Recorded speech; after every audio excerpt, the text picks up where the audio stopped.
Henrin keittiön reiän suurennusjaksosta iltaa.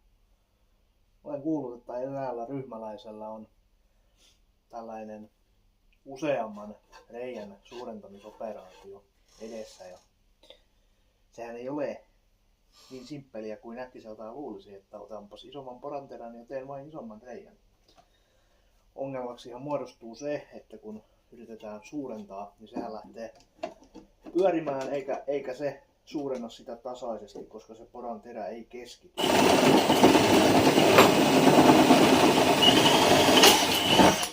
Tämä onnistui jollain tavalla.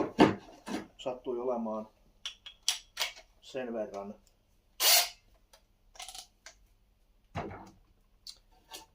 verran sopivan kokoinen terä, mutta lopputulos on aika epäsiisti.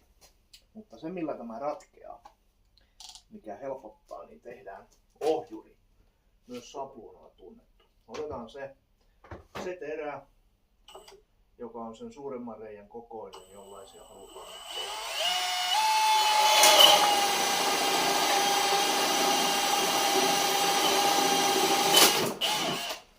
Näin.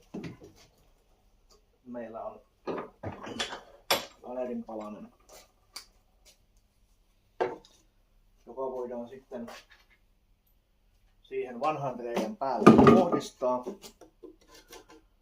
ja sen jälkeen kiinnittää esimerkiksi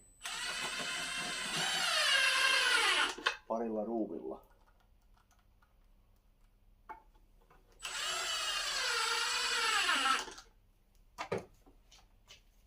Näin meillä on helposti valmistettu ohjuri, jolla terä ei hae, pysyy paikallaan, saadaan reikä suurennettua juuri sille kohtaa, kun on